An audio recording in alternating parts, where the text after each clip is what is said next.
Oke teman-teman, assalamualaikum warahmatullahi wabarakatuh. Waalaikumsalam warahmatullahi wabarakatuh. Bismillahirrahmanirrahim. Alhamdulillah, wassalatu wassalamu ala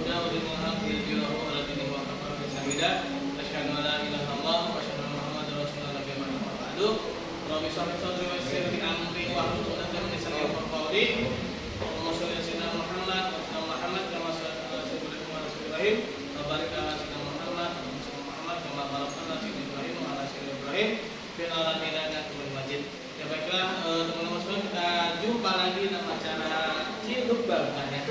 Pertemuan kita yang ke-4 atau yang pertama setelah UTS ya. Nah, pada pertemuan yang ke-4 ya. Ini saya sebenarnya ada seminar ada ya. Oh. Ya, sebenarnya saya ingin membahas sedikit bagaimana pengaruh pembiayaan mikro syariah ini ya terhadap sektorial ya. Sektorial itu adalah sektor barang dan jasa ya. Kenapa sih Islam itu selalu mengedepankan sektorial itu sebenarnya keseimbangan ya. Jadi kalau sektorial itu bertambah, sektor moneter atau keuangan itu biasanya otomatis akan bertambah juga gitu ya. Ya jangankan sektorial bertambah ya, nggak bertambah sekalipun. Ini kadang-kadang sektor keuangan itu gampang sekali bertambahnya. Apalagi sekarang ini dengan sistem uang fiat atau uang fidusia gitu ya. Nah ini sangat mudah untuk cetak ulang ya. Mungkin kalau dulu ya kita kalau belajar sejarah uang ya, itu bagaimana uang itu dia bisa berubah ya dari sistem emas menjadi sistem uang kertas ya, itu kan ada sejarahnya juga panjang ya. Tapi di sini kita hanya ingin melihat bagaimana peran pembiayaan mikro syariah ini ya agar bisa mengimbangi dari peredaran jumlah uang yang beredar ya, sehingga kestabilan ekonomi sebetulnya ya, kestabilan dari ekonomi. Kalau nggak ada apa-apa kalau ada atau pura-pura aja nyari gitu. Oh iya. Nah, jadi memang keseimbangan ini penting ya, karena ini kestabilan ekonomi ya. Nah sekarang kita rasakan bagaimana dampaknya ya. Dampaknya itu apa? Kita ya sekarang ini beras paling murah yang 11.000 masih ada sih ya. Mungkin dulu ya, belum ada 10 tahun lah ya. Ya 10 tahun lah sekarang deh ya. Tahun 2014 itu beras masih ada harga 6.000 ya. Beras masih ada harga 6.000 ya. Tapi sekarang paling murah 11.000, ada 6.000. Bapak belum buka ya Pak? Absen. Oh iya belum tahu ya, kita lihat. Nah beras itu salah satu contoh ya makanan pokok, bahan makanan pokok. Itu baru ada 10 tahun mungkin ya, sebenarnya sih dari tahun berapa itu dimulai naik ke angka 10.000 ya. Ada kemungkinan nanti mau naik lagi ya, tapi jangan sampai mudah-mudahan ya. Nah ini artinya adanya ketimpangan dari pertambahan dari sektor keuangan dan sektor real ya, sektor moneter dan sektor real. Nah, kalau kita belajar ilmu ekonomi kan ada tuh teori ekonomi siapa tuh Keynes ya, yang P sama dengan PT kan. M itu jumlah uang beredar, P velocity ya, P itu price atau T itu adalah trade ya. Nah M dan P itu adalah mewakili sektor keuangan ya. P dan T itu adalah sektor moneter ya. P dan T itu sektorial ya, sektorial. Nah ini harus seimbang nih. Artinya apa? Kalau misalkan yang MP-nya ini naik ya, nah berarti yang P sama T ini harus naik juga. Naiknya gimana nih? Naiknya nih kalau yang P dan T ini dia naik ya. Naiknya kalau yang P sama yang T kan. P itu si price ya. T itu trade ya. Nah, P dan T ini ya, price dan trade ya, harga dan perdagangan ini ya, ini dia akan saling mengisi ya. Kalau enggak perdagangan yang meningkat, berarti harga barang price-nya akan naik. Gitu kan. Nah, sektorial nih ya, ini sektorial. Ini yang ada di di lapangan gitu ya. Ini yang ada di di tengah-tengah kita untuk sektorial, barang dan jasa ya. Yang kita lakukan perdagangan ya. Nah, yang jadi bahaya ini adalah ketika M dan V-nya, jumlah uang beredar dan kecepatan uang beredarnya itu meningkat, tapi ternyata trade-nya itu nggak ada, perdagangan itu nggak ada. Berarti apa? Berarti perdagangannya itu sendiri adalah perdagangan semu, ya. Nah, perdagangan semu. Nah, perdagangan yang seolah-olah ada perdagangan tapi tidak ada perdagangan. Nah, berarti perdagangannya ada di sektor keuangan itu sendiri. Ya. Nah, di sini pembiayaan mikro syariah ini sebenarnya dia pengen menggenjot P dan T ini, ya. Price dan trade ini agar perdagangannya ini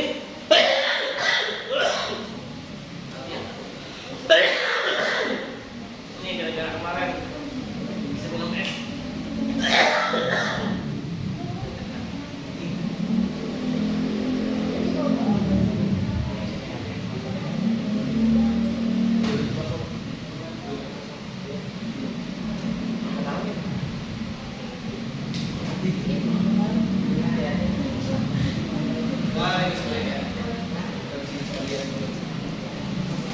Oke, saya lanjutkan. Nah, P dan T ini adalah price dan trade ya. Ini adalah sektorial. Nah, tadi ya, jadi pembiayaan mikro syariah ini dia berusaha untuk menaikkan price dan trade ya. Dia menaikkan barang dan jasa yang benar-benar ada. Kalau dalam Quran surat Al-Rum ayat 39 itu ya. Mungkin teman-teman ada yang bisa bantu buka Quran surat Al-Rum dari handphonenya ya, 39 masalah. 39.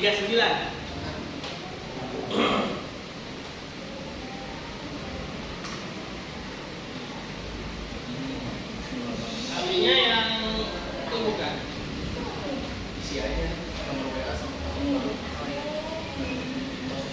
boleh bacakan artinya dulu bentar, nanti apa yang artinya yang mana? Al-Rum ayat 39.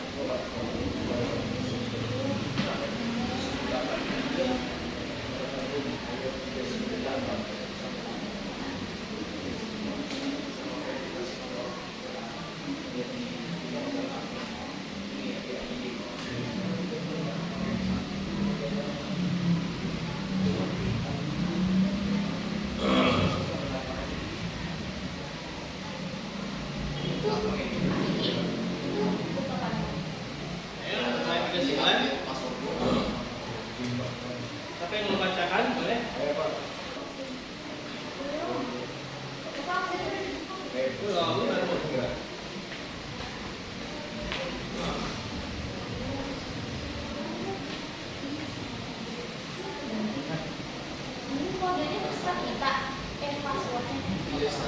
Bismillahirrahmanirrahim. Wa ma ataitum min riba yarbuwa fi amwalihim Allah. Wa ma ataitum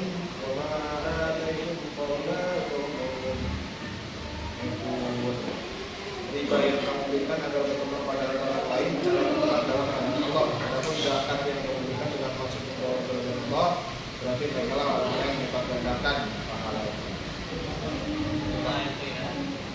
Jadi dalam Quran surat Al-Rum ayat 39 itu ya, Allah Subhanahu wa taala berfirman bahwa riba yang kamu harapkan akan menambah ya. Kan secara hitung-hitungan riba itu menambah ya. Menambah harta kita. Tapi itu tidak menambah apapun ya. Tidak menambah apapun bagi Allah Subhanahu wa taala ya. Nah, tapi justru sedekah, zakat yang kita tunaikan justru itu yang akan dilipat gandakan. Nah, itu sebenarnya gambaran apa sih teman-teman? Itu cuma gambaran teori uang sebenarnya ya.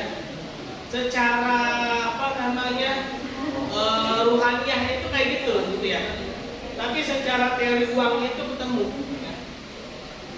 Riba, ya kan? Itu kan yang menambah jumlah uang beredar. Tapi ketika jumlah uang beredar itu terus meningkat, ya, dia tidak diimbangi dengan penambahan barang dan jasa, maka dampaknya adalah nilai uang itu akan terjatuh, ya.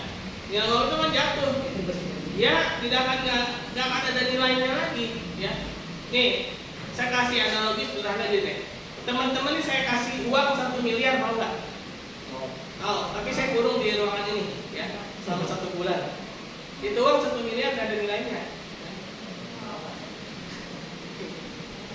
Saya kurung 1 tahun di sini, saya kasih uang dari 1 miliar, ya.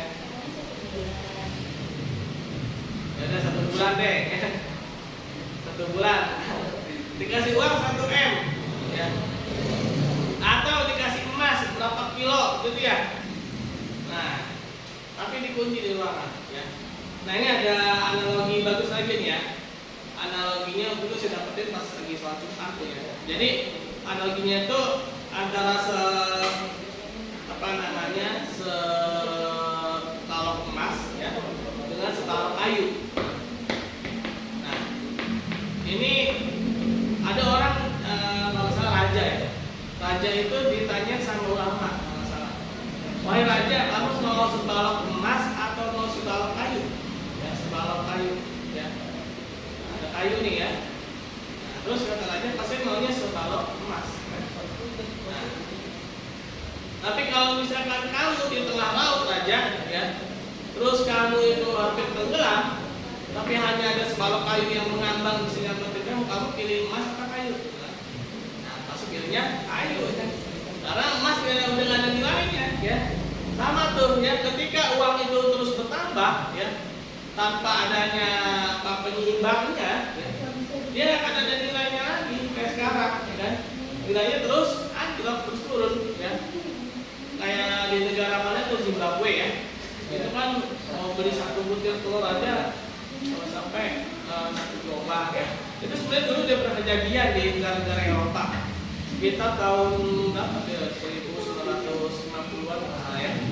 Itu dulu, ya, rumah zaman dulu itu kan belum ada pemanas elektrik, ya, belum ada pemanas apa. Kalau kita kan AC, ya. Kita kan kita kan cari pendingin, mereka cari pemanas, ya. Oh, dulu tuh pakainya kan perapian itu kan, yang apa tuh kayu bakar gitu, ya. Nah, dulu saking mahalnya, ya, atau saking tidak bernilainya uang ketika itu, sampai-sampai mereka itu lebih rela bakar uang mereka daripada bakar kayu bakar mereka.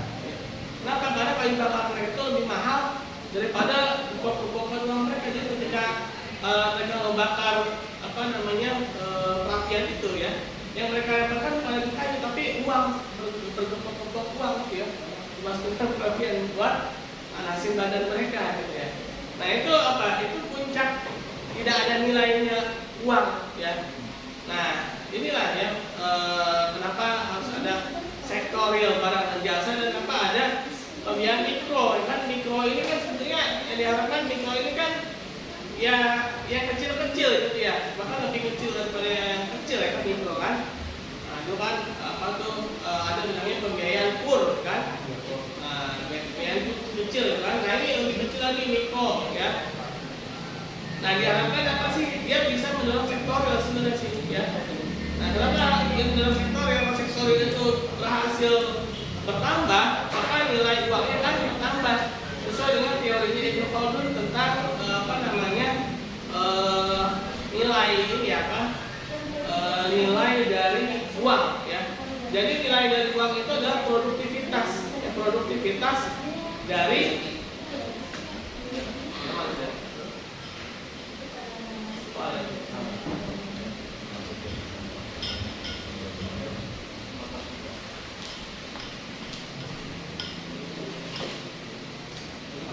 jadi produktivitas, ya,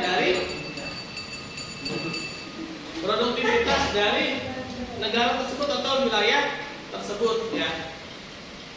Nah, jadi itulah, ya, jadi yang namanya pembiayaan mikro syariah itu dia ngaruhnya ke itu belum ya, produktivitas, indikator sektorial, stabilan ya.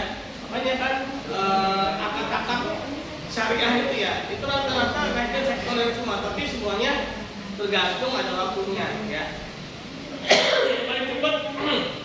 Yang paling cepat itu ya sektor sosial ya.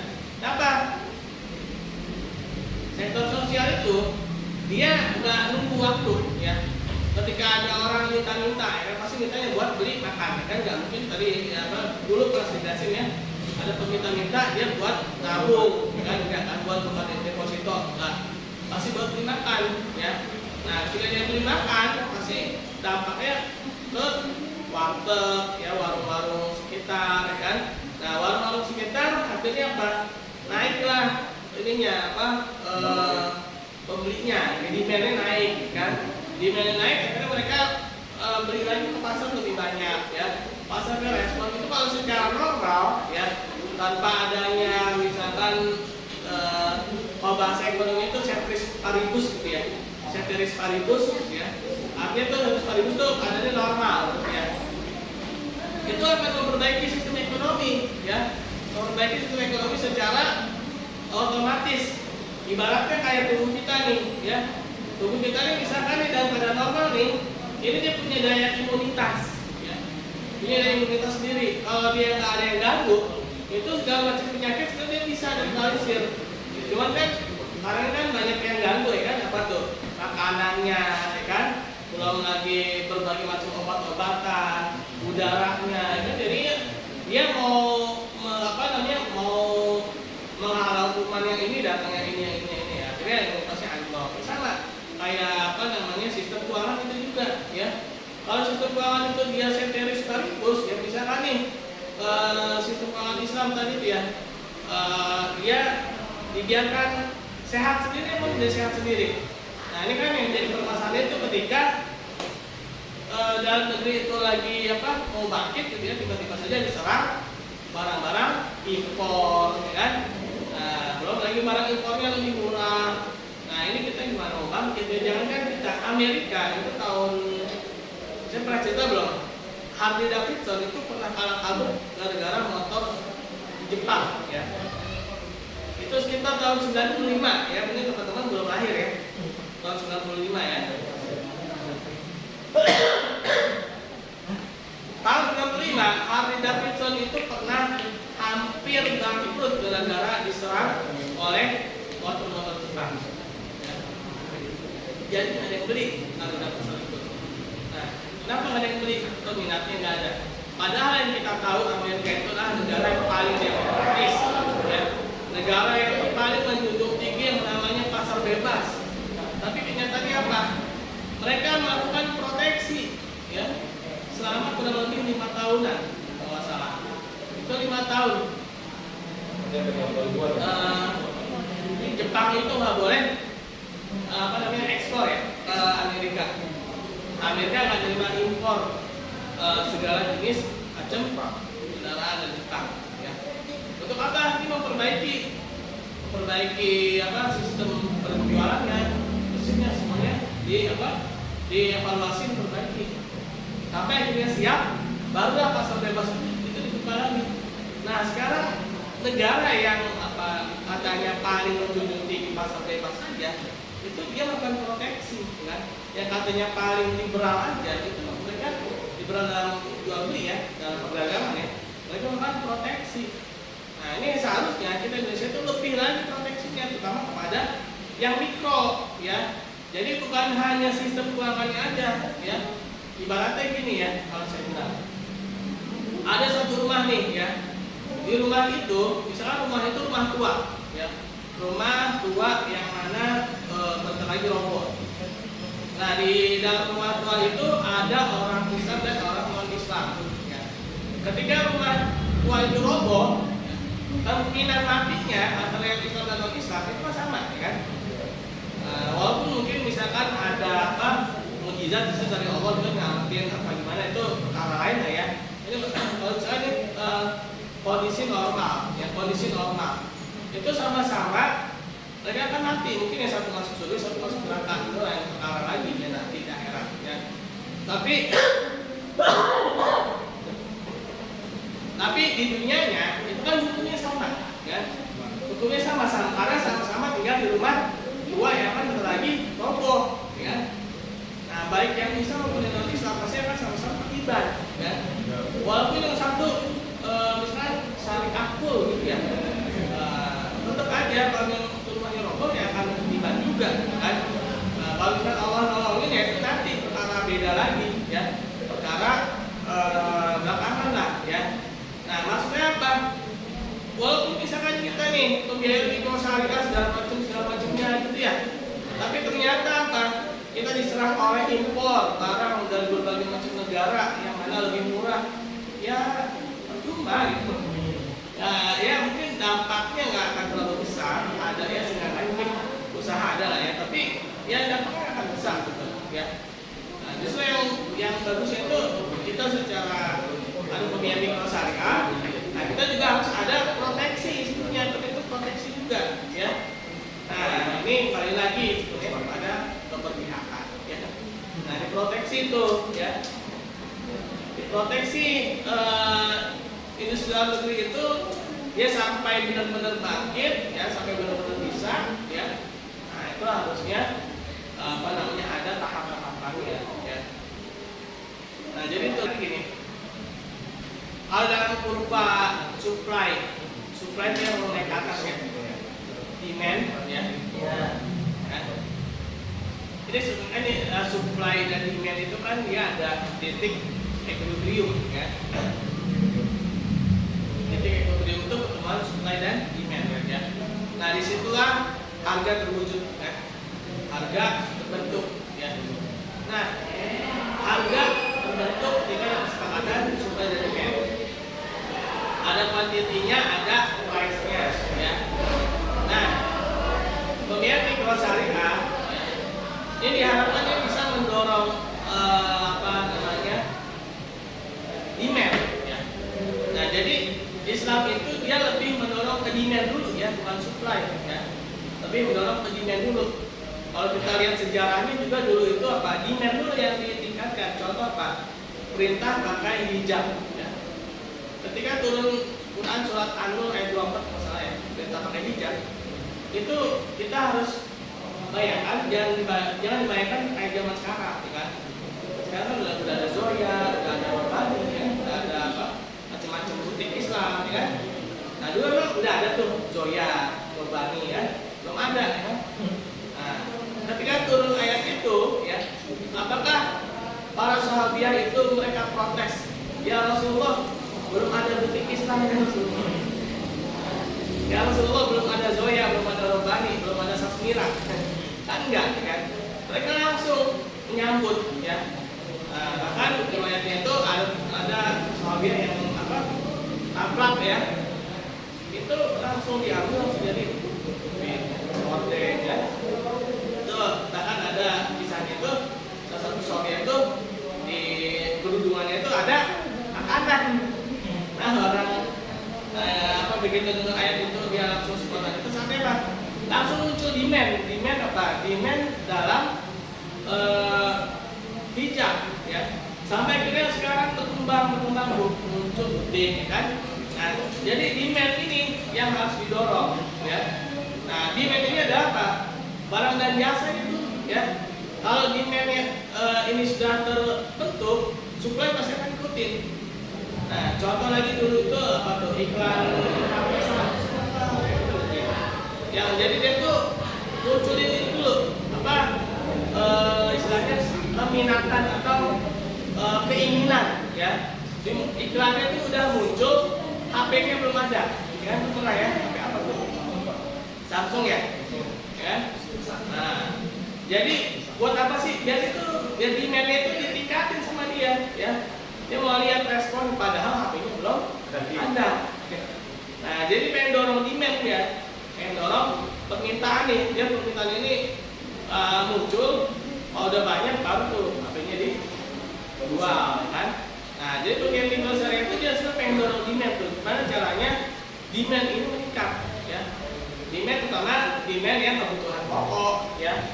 Demand yang memang untuk kebutuhan dasar manusia, makan, minum ini memang sesuatu yang sangat urgent kan, kalau tidak itu maqasid syariah ya. Dia maqasid yang daruriyah ya. Nah, maqasid itu yang daruriyah. Nah, inilah pentingnya pembiayaan mikro syariah ya.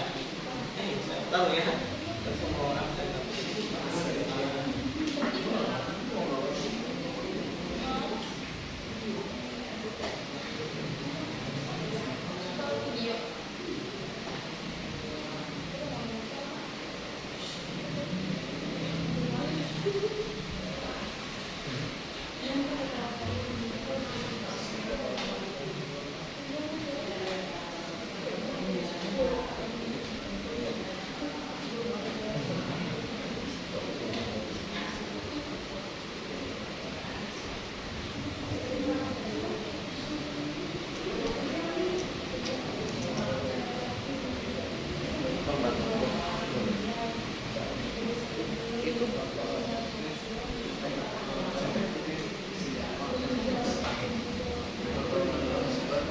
Oke, langsung sudah dibuka ya.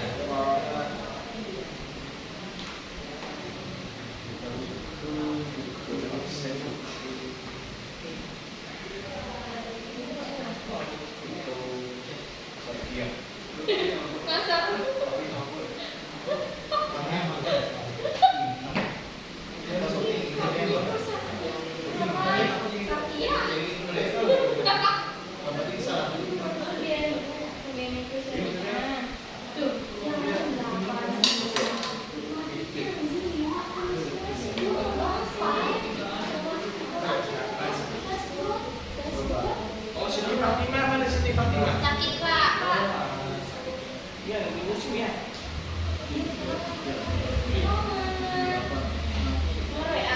Iya.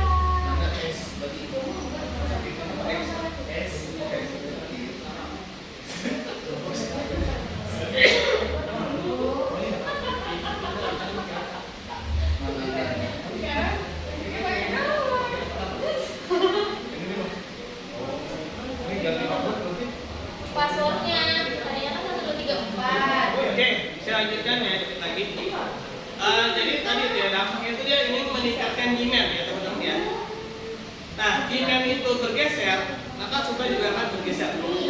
Contohnya lagi bulan Ramadan ya.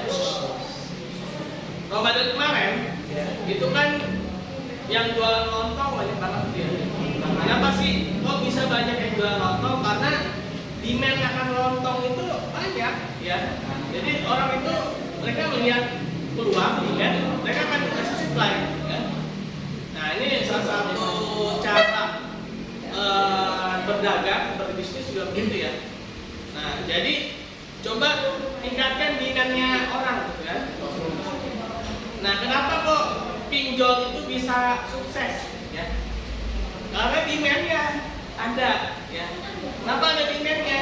Ya karena ada memang orang-orang yang tidak mendapatkan pendapatan yang layak. Nah, kenapa pendapatan yang layak ini nggak dapat? Ya karena mungkin ya kurang berfungsinya ya instrumen-instrumen keuangan sosial dalam Islam ya. Nah, lagi-lagi pembiayaan mikro syariah itu sebenarnya adalah untuk membiayai yang sosial, kayak tukang gorengan.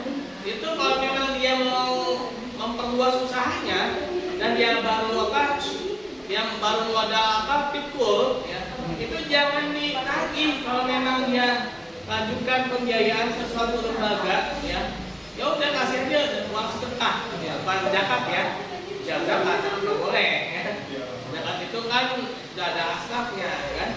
Nah, tapi ini kasih aja sedekah ya.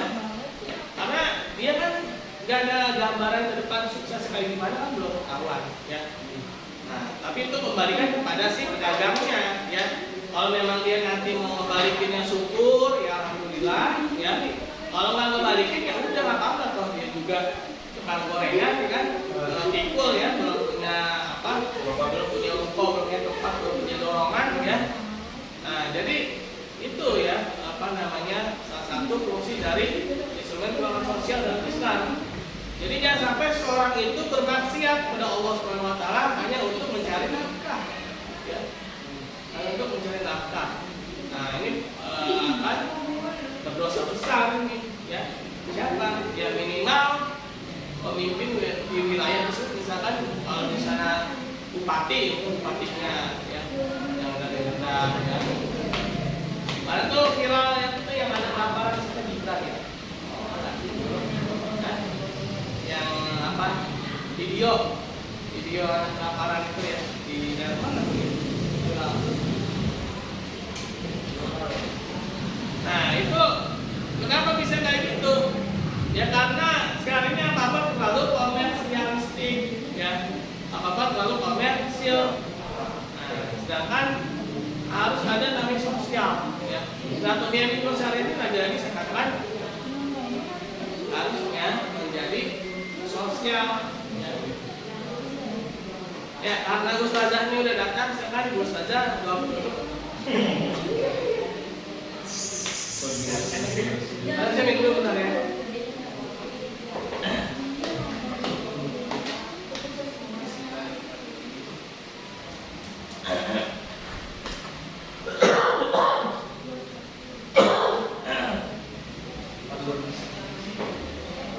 Oke. Sebenarnya enak loh kalau dunia mikrosyariah itu sosial ya, tapi dengan catatan itu baca hak ya. Memang benar-benar wakaf, sedekah, infak gitu ya. Saya yakin tuh yang namanya kemiskinan akan berkurang.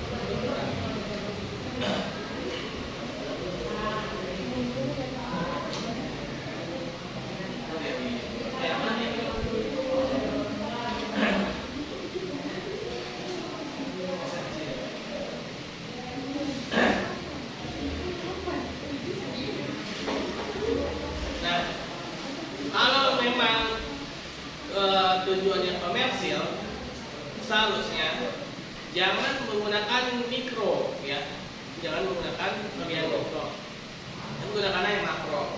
Karena makro itu dia sudah jelas prospektusnya ya, sudah jelas forecastingnya itu ya, peramalannya itu 5 tahun ke depan ya kan. Nah kalau memang mikro itu dikenakan margin, dikenakan lagi hasil, apa mungkin seorang pedagang gorengan atau seorang penjual warung ya kan, dia presentasi di depan bank ya, 5 tahun ke depan ini warteg saya akan menutup, bahkan enggak ya kan, pasti dia nggak mau serumit itu ya kan, nggak akan mau segelibet itu ya kan. Ya kan yang penting hari itu dia bisa makan sudah alhamdulillah ya kan. Nah yang seperti itu seharusnya jangan diberikan hukum yang sama ya terhadap orang-orang yang memang dia sudah punya prospek gitu kan. Ya, untuk punya prospek. Nah, maka kasihlah yang sosial-sosial sampai dia itu benar-benar bisa bangkit gitu loh, ya. Benar bisa dia punya prospek ke depan kan. Gorengannya awalnya cuma pikul, lalu jadi dorong, ya. Dari dorong akhirnya dia berhasil nyewa satu ruko. Nah, kalau dia punya ruko, nah barulah mungkin dia udah mulai bisa menjadi seorang pengusaha besar kan. Minimal kecil dulu deh, ya. Kecil, menengah, lalu usaha besar, kan enak kayak gitu ya. Nah, jadi kadang kita itu suka apa ya, kurang teliti ya dalam membandingkan atau mengambil perbandingan ya antara satu personal dengan personal yang lainnya ya. Sehingga apa, dalam memberikan kebijakan itu menjadi tidak kurang bijak lah gitu ya. Tukang gorengan sama pengusaha besar sama-sama dikasih sistem yang sama, sistem bagi hasil. Ya kasih tukang gorengan lah, cuma apa nih? Yang namanya bagi hasil gorengan berapa sih gitu kan? Nah, pengusaha besar kan dia apa? Industrinya misalkan migas, ya, dia pasti yang ini lebih prospek. Nah, jadi seperti itu ya. Kenapa harus menggunakan yang sosial ya, oke, mungkin itu teman-teman ya. Alhamdulillah saya sudah kurang enak badan. Ada yang mau tanyakan? Absennya udah belum? Oh iya, itunya udah Alhamdulillah kita cukup membacakan darah. Alhamdulillah. Amin. Nanti. Assalamualaikum warahmatullahi wabarakatuh. Aduh, sampai nih.